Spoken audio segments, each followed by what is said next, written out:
یہ جو ادب ہوتا ہے نا، یہ معاشرے کے اندر سکون پیدا کرتا ہے،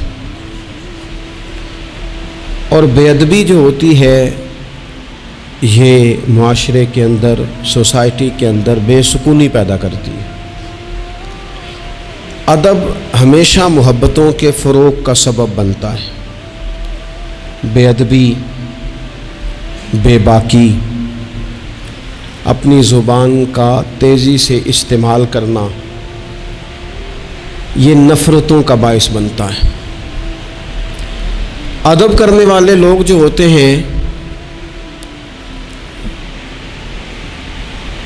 ان سے ملاقات کر کے محسوس ہوتا ہے کہ یہ ادب والے نہیں، صرف ان کی کسی نے تربیت بھی کی ہے۔ اور بے ادبی، توہین، کسی شخص کے لیے ہتک امیز لہجہ اختیار کرنا، یہ بتاتا ہے کہ شخص غیر تربیت یافتہ ہے۔ آپ جب ادب کرنے والے ہو جاتے ہیں، پیار کرنے والے ہو جاتے ہیں، تعظیم کرنے والے ہو جاتے ہیں، تو آپ نا معاشرے میں سکون پیدا کرتے ہیں۔ میٹرک کر کے، پی ٹی سی کر کے کوئی آدمی اسکول میں ٹیچر لگ گئے تھے۔ ایک شخص نے ان کے پاس تعلیم حاصل کی، پرائمری میں ان کے پاس پڑھا، پھر بعد میں اس نے ماسٹر کی ڈگری لی، پھر اس نے ایم فل کیا، پھر اس نے پی ایچ ڈی کی، پھر ایک بہت اونچی پوسٹ پر وہ آفیسر ہوئے، ایک بہت بڑی گاڑی اللہ نے انہیں دے دی۔ اتفاق ایسا ہوا کہ ایک دن وہ اسکول ٹیچر اپنی سائیکل پر، ریٹائر ہو گئے ہیں لیکن کوئی بڑی تنخواہیں نہیں ہوتی تھی پرانے زمانے میں اساتذہ کی، اب تو پھر بھی کچھ حوصلہ افزا معاملات ہیں۔ تو وہ ٹیچر اپنی سائیکل پر سمجھیے آ رہے ہیں گاؤں سے، اور ان کا وہ شاگرد جو کبھی کسی سن میں ان کے پاس پرائمری میں شاگرد رہا، وہ بھی آ رہا ہے گاؤں واپس، لیکن وہ پجاروں پہ آ رہا ہے۔ وہ ایک بڑی گاڑی پہ، 1.5 کروڑ کی گاڑی پہ بیٹھا ہے، اور وہ گاؤں آ رہا ہے شہر سے۔ اس نے جب سامنے دیکھا نا میرے استاد صاحب آ رہے ہیں، اس نے گاڑی روک دی، نیچے اترا، استاد جی کو سلام کیا، پھر کہا استاد صاحب یہ بچہ جو ہے نا یہ آپ کا سائیکل لے آئے گا، میں آپ کو اپنی گاڑی پہ نہ لے جاؤں جہاں آپ نے جانا ہے، پھر میں گھر چھوڑ دوں گا۔ استاد صاحب نے جانا اپنی سائیکل پہ ہی ہے، شکریہ ادا کیا، دعائیں دیں، بیٹھے اپنی سائیکل پہ ہی۔ اس نے نہ نذرانہ دیا انہیں، نہ تحفہ دیا ہے، نہ پیسے دیے، نہ ان کی پینشن میں اضافہ کیا ہے، نہ انہیں بڑا گھر لے کے دیا ہے۔ کیا کیا اس نے؟ ادب کیا ہے۔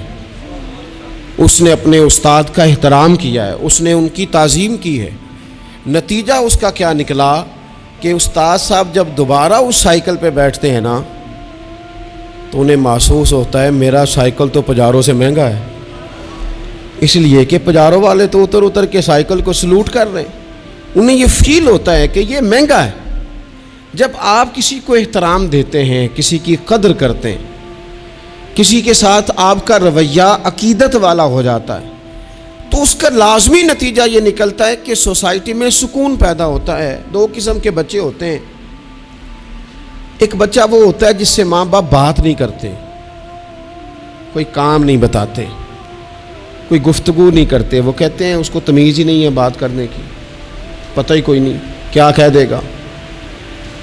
وہ بیٹا ہے، وہ ہو سکتا ہے اس کی وہ کسی کے سامنے شکایت نہ کرے، لیکن وہ اسے کوئی کام نہیں بتاتے۔ ایک بچہ ایسا ہوتا ہے جس پہ ماں باپ سارا ہی بوجھ رکھ دیتے ہیں، انہیں پتہ ہوتا ہے کہ میں نے جو اس نے کہنا ہے وہ اس نے کر دینا ہے۔ اب وہ بچہ سکون دیتا ہے، ماں باپ اس کی وجہ سے اپنے دل میں راحت محسوس کرتے ہیں۔ ماں باپ بوڑھے تھے، وہ بچہ گھر آ گیا، دو رویے ہیں، آپ کو سمجھانے کے لیے چند مثالیں عرض کر رہا ہوں۔ ماں باپ بوڑھے ہیں، گھر میں غریبی ہے، بچہ ڈیوٹی سے آیا ہے، اب ماں باپ اسے کوئی کام کہنا چاہ رہے تھے، دونوں نے منصوبہ بندی کی ہے اور لفظ جمع کیے ہیں، اپنی سادگی میں کچھ جملے تراشے ہیں۔ بیٹا جب آیا تو بڑے دھیمے لہجے میں کہا پتر ہمیں تیرے وسائل کا بھی پتہ ہے، مسائل کا بھی پتہ ہے، تنخواہ کتنی ہے ہم جانتے ہیں، خرچے کتنے ہم جانتے ہیں۔ لیکن پتر ہم بھی تیرے علاوہ کس کو کہیں، تیری بہن غریبنی کو 10-20 ہزار کی ضرورت پڑ گئی ہے تو کو مہربانی کر اس کے ساتھ بھی، اور بڑے دبے لفظوں میں، ڈر کے، محتاج جملوں میں۔ بچہ تو ایسے ہوا جیسے پہلے سے ہی تیار بیٹھا تھا، لاوا تھا، پھٹ گیا، کہنے لگا ابا جی آپ ہر وقت مجھے تکلیف ہی دیتے رہتے ہیں، اماں ہر وقت آپ کام بتاتی رہتی ہیں، بہن کو سمجھائیں نا آپ کہ میرے پہلے بڑے مسئلے ہیں، میں کہاں سے اسے پیسے دوں، آپ اسے کہیں۔ ماں باپ بیچارے ساری رات روتے رہتے ہیں، یار یہ اس نے کیا کیا، نہ دیتا چلو وہ ڈب سے جواب دے دیتا۔ ایک رویہ دوسرا ہے، بیٹا گھر آیا ہے، ماں باپ نے بات کی، کہا پتر وہ تیری بہن کو کوئی ضرورت تھی اور ہم تیرے مسائل وسائل دونوں کو جانتے ہیں، دل نہیں کرتا تجھے کہنے کو، لیکن پھر ہم تو اب عمر کے اس حصے میں ہیں کہ مزدوریاں نہیں کر سکتے، تجھے ہی کہنا ہے، تو اگر تو محسوس نہ کرے تو کچھ رقم کی ضرورت تھی۔ تو پتر اٹھ کے قریب بیٹھ گیا ماں باپ کے، اور اس نے ہاتھ پکڑ کے باپ کا چوم کے کہا ابا جی مجھے آپ ڈر ڈر کے کام نہ بتایا کریں، آپ حکم کریں، میری جان بھی حاضر ہے۔ یہ 20 ہزار کی کیا بات ہوئی، آپ جتنے کہیں گے میں بندوبست کروں گا، اور بہن کو بھی آپ یہ کہیں کہ وہ ڈرا نہ کرے، وہ اس گھر کے حصے دار ہے، یہ اس کا میکا ہے، یہاں تو فخر سے آ سکتی ہے، ناز سے آ سکتی ہے، اسے کو جب آئے گی دروازہ کھلا ملے گا، جب آئے گی بھائی کی شفقت ملے گی۔ بہن نے بھائی پہ ناز نہیں کرنا تو کس پہ کرنا ہے؟ روئیں گے اس کے ماں باپ بھی ساری رات ہی، پر دعائیں دیتے روئیں گے، روئیں گے، ان کا بھی تکیہ بھیگ جائے گا، پر ساتھ وہ یہ کہیں گے یا اللہ اس طرح کی اولاد سب کو عطا کرنا، یا اللہ دیکھنا اس بیٹے کو کبھی تیز ہوا نہ لگے۔ آپ جب بے ادبی کرتے ہیں تو تکلیف ہوتی ہے، اور جب ادب کرتے ہیں، جب آپ اکرام کرتے ہیں، جب آپ کے لہجے کے اندر خوبصورتی ہوتی ہے۔ میں سیکھنے والا ہر جگہ سے سیکھتا ہے نا، ایک دکاندار سے میں نے ایک بات سیکھی، ایک دن میں ان طالب علموں کو بتا رہا تھا، آپ کو بھی عرض کرتا ہوں، دکاندار سے ایک میں نے بات سیکھی۔ ایک صاحب دکاندار کے پاس آئے تو کوئی چیز مانگی، تو اس صاحب نے وہ چیز دکھائی تو کہنے لگے تسی ردی رکھ دے ہو، جو کچھ بھی رکھ دے ہو سب تو نکما تواڈے کول ہی ہوندا ہے، ہر شے بری تم سے ہی ملتی ہے۔ اور چہرے کے اثرات بھی اس طرح کے تھے کہ سامنے والا لاڑی پڑے، اور وہ دکاندار ہنس پڑا، اور اس نے ہنس کے بڑے خوبصورت انداز میں کہا پاجی لینا دینا تے مقدراں دا ہے، بولو تے ٹھیک نہ، وہ لینا دینا تے نصیباں دا ہے، ار بولی تے ٹھیک کرو، تہاڈی بولی نہیں ٹھیک۔ تو وہ شخص نا تھوڑا سا صحیح بولی تو اس نے نہیں کی، لیکن وہ تھوڑا سا نا اس پہ اثر ہوا، اس کے چہرے پہ ایک نہ ماننے والی شرمندگی بھی ہوتی ہے، بندہ شرمندہ ہوتا ہے پر ماننے کو تیار ہے، ایک نہ ماننے والی شرمندگی چہرے پہ آئی۔ تو آپ جب ادب کے دائروں میں رہتے ہیں، جب آپ کا تعین اس طرح کا آپ اپنی زندگی میں طے کرتے ہیں کہ میں نے بے ادب نہیں ہونا، اور سامنے والے کا لہجہ بے ادبی والا ہو بھی تو نہیں ہونا، تو پھر آپ کچھ اور بن جاتے ہیں۔ میرے رسول پاک صلی اللہ علیہ وسلم نے ادب کی تلقین ان لفظوں میں کی کہ اس تلقین میں تاکید بڑی پائی جاتی ہے۔ اللہ کے حبیب نے فرمایا جو چھوٹے پہ شفقت نہ کرے اور بڑے کا اکرام نہ کرے اس کی سزا کیا بیان کی؟ فرمایا من لم یرحم صغیرنا ولم یؤکر کبیرنا، جو رحم نہ کرے ہمارے صغیر پر، اکرام نہ کرے ہمارے کبیر کا، ہمارے بڑے کا، اس کی سزا کیا ہے؟ فرمایا فلیس منا، وہ ہم میں سے ہے ہی نہیں، ہمارے میں سے نہیں ہے وہ۔ اس نے جو ادب کا خاص حسن ہمارے دین نے دیا ہے، جب اس نے فالو ہی نہیں کیا تو پھر وہ ہم میں سے۔ اور ادب سے مراد صرف خوشامد کرنا نہیں ہوتا۔ بعض لوگ سمجھتے ہیں کہ ٹھیک ٹھاک خوشامد کرو تو ادب والے ہیں ہم، اور بعض لوگوں کو خوشامد کا نشہ بھی لگا ہوا ہوتا ہے، تو خوشامد اچھی کریں تو وہ بھی کہتے ہیں بندہ بڑا با ادب ہے۔ میں اکثر کہتا ہوں ہاتھ چومنا بھی ادب نہیں۔ ادب تو یہ ہے کہ آپ کسی کا جب بھی ذکر کریں خیر کے ساتھ ہی کریں، آپ جب بھی کسی کے بارے میں آپ بات کریں تو آپ کے رویے سے ادب چھلکے، خالی جھک جانا تو یہ تو بھائی مطلب کے لیے بھی بعض اوقات ہو جاتا ہے، اس کی کوئی ضرورت نہیں، کوئی اس کی حاجت نہیں۔ بہت سارے لوگ ایسے ہیں جنہوں نے ہمارے کبھی ہاتھ نہیں چومے، لیکن ہمیں صحیح طرح پتہ ہے کہ جو کہیں وہ مانتے ہیں۔ نیرا ہاتھ کا بوسہ لینا اور نیرا جناب سلوٹ کرنا اور سامنے آنا تو کہنا بلے بلے، اس سے بعضوں کا تکلف پیدا ہوتا ہے، مزاج کے اندر بعضوں کا شدت پیدا ہوتی ہے، اس کی ضرورت نہیں ہوتی۔ ادب ہمیشہ، اور ادب کے بڑے دائرے ہیں۔ اب صحیح بخاری میں حدیث ہے، استادوں کے مقابلے میں مسئلہ نہیں بتانا چاہیے، یہ بھی ادب ہے۔ آتا بھی ہو تو نہیں بتانا، بڑے بیٹھے ہوں تو کسی کو نصیحت نہیں کرنی چاہیے، یہ بھی ادب ہے۔ صوفیاء تو یہاں تک فرماتے ہیں کہ شیخ بیٹھا ہو تو تسبیح نہ چلاؤ، وہ تمہیں نصیحت کر رہا ہے، تم تسبیح چلا رہے ہو، تم اسے بتانا چاہ رہے ہو کہ میں تو نیک آدمی ہوں، تم باتیں کر رہے ہو میں اللہ اللہ کر رہا ہوں۔ ادب کے جو معیار دین نے طے کیے ہیں ان کو آپ دیکھیں، اپنے بزرگوں کے سامنے آپ کو مسئلہ آتا بھی ہے تو نہ بتائیں، آپ ادب کا ماحول بنائیں، آپ کی طبیعت ادب والی ہو، ذوق ادب والا ہو، مزاج ادب والا ہو۔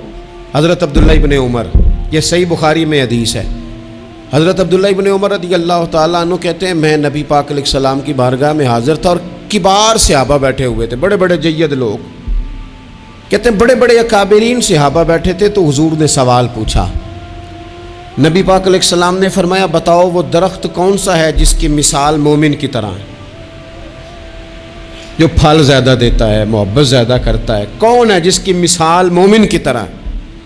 حضرت عبداللہ ابن عمر فرماتے ہیں کہ مجھے پتہ تھا کہ کھجور کا درخت ہے، یہ صحیح بخاری ہے۔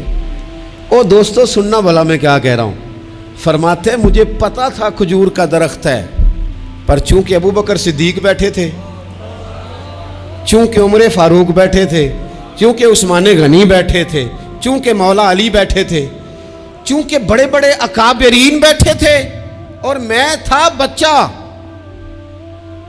فرماتے ہیں جواب آتا بھی تھا تو میں نے اس لیے نہیں دیا کہ میرے باپ بیٹھے ہیں، میرے چچا بیٹھے ہیں، ان کے ہوتے ہوئے صلاح دوں، ان کے ہوتے ہوئے میں بات کروں؟ فرماتے ہیں میں نے بتایا نہیں، لیکن جب کسی نے نہ بتایا تو حضور نے خود فرمایا وہ کھجور کا درخت ہے، فرماتے ہیں میرے دل میں خیال آ گیا کہ میرے ذہن میں جو جواب تھا بالکل ٹھیک تھا، دیا کیوں نہیں، بتایا کیوں نہیں؟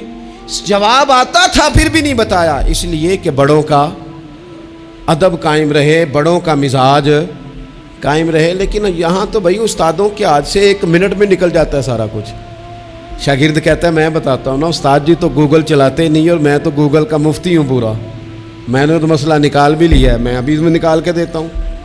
یہاں تو عبارتیں ٹھیک کرا رہے ہوتے ہیں طلباء اپنے اساتذہ کی، یہاں تو مرید کہہ رہے ہوتے ہیں کہ آپ مجھ سے رائے لیں، میں آپ کو بتاتا ہوں کہ پیری مریدی صحیح کیسے چلتی ہے، میں بتاتا ہوں۔ آپ اپنی زندگی میں جب آداب لے آئیں گے، جب ادب لے آئیں، اور شدید ایمرجنسی بھی ہوتی تھی نا تو صحابہ ادب نہیں بھولتے تھے، بعض اوقات ایمرجنسی میں ادب نہیں ہوتا، مطلب یہاں خدا نہ خواستہ میرے کپڑوں کو پیچھے آگ لگ جائے تو آپ کیا کہیں گے، پیر طریقت، راہبر شریعت، فلانا صاحب فلانا، جب تک سارے کپڑے جل جائیں۔ اگر ایمرجنسی ہو جائے نا، کپڑوں کو آگ لگ جائے تو کہا جاتا ہے جناب آگ لگ گئی آپ کے کپڑوں کو، ہو سکتا ہے نام لے کے کوئی پکارے مولانا صاحب وہ دیکھیں آگ ہے، اتنے لمبے لقب نہیں ہوتے، لیکن صحابہ ایمرجنسی میں بھی حضور کا ادب کرتے۔ حضرت صدیق اکبر غار ثور میں ہیں، ایڑی پر ڈنگ مار رہا ہے سانپ، اور سانپ کا نام لے لے تو بندہ گھبرا جاتا ہے، لیکن ایڑی پہ ڈنگ مارا جا رہا ہے، جب تک ڈنگ لگ رہا ہے بار بار، اب اس کا اثر تیز ہوا، اس زہر کا اثر جب جسم پہ ہونے لگا تو آنسو آنکھوں سے نکلے، وہ حضور کے چہرہ نور پر آئے تو محبوب نے فرمایا کیا ہوا؟ کہنا چاہیے تھا نا سانپ سانپ سانپ سانپ، پر حضرت صدیق اکبر ادب نہیں بھولے، کہنے لگے فدا کا ابی و امی یا رسول اللہ، حضور میری ماں بھی قربان، حضور میرا باپ بھی قربان، فدا کا روحی و قلبی یا رسول، حضور میرا دل بھی قربان، حضور میری روح بھی قربان، یا رسول اللہ وہ سانپ نے ڈس لیا مجھے۔ ادب نہیں بھولے، وقت بدلنا ہے تو بدل جائے، لیکن آداب کبھی بھی امت کے ہاتھوں سے جانے نہ پائے، آداب کا ہر وقت خیال رکھا جائے، ہر وقت خیال رکھا جائے۔ آخری بات آج آپ حضرات کی خدمت میں عرض کرنی ہے، ہر جگہ ضروری نہیں کہ کوئی تنقید کا پہلو ہی نکالا جائے، ہر شخص کی نیت پر شک کی کیا جائے، یہ ضروری نہیں. ایک ذہن بنا لیں، جو بھی رسول اللہ صلی اللہ علیہ وسلم کی بات کرے، عقیدہ اس کا ٹھیک ہو، دین کی بات کرے، قرآنی تعلیمات کی بات کرے، وہ کوئی ہو، کوشش کریں کہ جو خیر کی بات ہو اس میں خیر کے ساتھ سپورٹ شروع کر دیں. ہم نے بہت زیادہ جو گروہ بندی شروع کر دی ہے، اس سے تھوڑا سا اپنے آپ کو اوپر لے کے آئیں. اقبال بار بار روتے تھے، کہتے تھے فرقہ بندی ہے کہیں اور کہیں ذاتیں ہیں، کیا زمانے میں پن پنے کی یہی باتیں ہیں. کہتے تھے کیا اس طرح ہم آگے جائیں گے، کبھی برادریوں کے بت اور کبھی جماعتوں کے بت. تھوڑا سا نا اپنے ذہن کو بڑا کریں. اور دین کی بات آپ کو لگے صحیح کہ بندہ کچھ ٹھیک ہے، آپ نے بندے کی سپورٹ کرنی ہے کہ دین کی بات کی سپورٹ کرنی ہے. کوئی بھی کسی بھی رنگ میں جب حضور کا تذکرہ کرے، وہ حضرت ابراہیم علیہ السلام نے سنا تھا کہ وہ کماد کے کھیت سے، گنے کے کھیت سے کوئی اللہ اللہ کر رہا ہے، تو حضرت ابراہیم پہنچ گئے. اور فرشتہ تھا انسانی شکل میں، فرمایا رب کا نام پھر سنا. اس نے کہا میں سارے اونٹ لے لوں گا. فرمایا تو نام لینا تو اونٹ سارے ہی تیرے. پھر تھوڑی دیر کے بعد چپ کر گیا. حضرت مفتی احمد یار خان صاحب رحمۃ اللہ نے اس کو لکھا ہے. دوبارہ سنا تو کہنے لگا ساری گائیں لے لوں گا. فرمایا ساری تیری ہوئی، نام دوبارہ سنا. نا علماں وچ پھسا سانو، تو یار دی گل سنا سانو. اس سارا کچھ دے دیا. تو فرشتہ عرض کرنے لگا مالک یہ تو تیرے نام کے سچے عاشق ہیں، یہ سچے دیوانے. تھوڑا سا نا اتفاق کرنے کی کوشش کریں، اپنے آپ کو تھوڑا بڑا کر لیں، میچور کر لیں. جب لوگ انسانوں کی بجائے نظریوں کو سپورٹ کرنے لگ جاتے ہیں نا، ہم شخصیات کے نہیں نظریات کے قائل ہیں. جب نظریات کو ہم سپورٹ کریں گے، دین ایک نظریہ ہے اور نظریے کی سپورٹ کبھی نہیں چھوڑنی چاہیے. نظریہ ہمیشہ نظریہ ہوتا ہے. جاٹوں کے، باٹوں کے، ارائیوں کے، فلاں ہو کے، فلاں ہو کے بڑا جی لیا، اب کچھ مسلمان ہو کے بھی تو جینا چاہیے کہ نہیں؟ یار صحیح بتاؤ، کبھی اپنا تعارف بتایا ہے کہ ہم رسول اللہ کے غلام ہیں؟ یہ بھی تو تعارف ہے نا ہمارا، یہ بھی تو بتانا چاہیے. آپ کون ہیں جناب؟ کہتے میں تو گجرانوالہ کا رہنے والا ہوں. آپ کون ہیں جناب؟ میں تو جناب گجرات کا ہوں. بھئی آپ یہ کہیں میں رسول اللہ کا غلام ہوں. حضرت سلمان فارسی سے کسی نے کہا نام بتائیں، کہنے لگے میرا نام اسلام ہے. کہا آپ کے والد کا نام؟ کہنے لگے اسلام. کہا دادا کا نام اسلام. پوچھتا جاتا آپ اسلام بتاتے جاتے. اس نے کہا جناب یہ کیا بات ہوئی؟ فرمانے لگے میرا سارا کچھ ہی میرا دین ہے. یہیں سے بات شروع ہوتی ہے اور یہیں پہ بات ختم ہوتی ہے. کچھ کبھی کبھی حضرت سفینہ ایک صحابی ہیں، جنگل میں رستہ بھول گئے تھے تو سامنے شیر آ گیا. تو شیر نے جب منہ کھولا تو پتہ ہے حضرت سفینہ کی زبان سے کیا نکلا؟ کہنے لگے او شیر ذرا خیال کرنا میں رسول اللہ کا غلام ہوں. اس مقام پہ بھی یہی نکل رہا ہے کہ میں نبی پاک کا غلام ہوں. ایمرجنسی میں بھی جب کہا میں حضور کا غلام ہوں تو شیر نے دومیں لانی شروع کر دی، قدم چومنے شروع کر دیے. شیر پیچھے ہٹ گیا. تو آپ کی زبانوں پر یہ بات جاری ہو کہ ہم نبی پاک صلی اللہ علیہ وسلم کے غلام ہیں. اللہ تعالیٰ مجھے اور آپ کو عمل کی توفیق عطا فرمائے.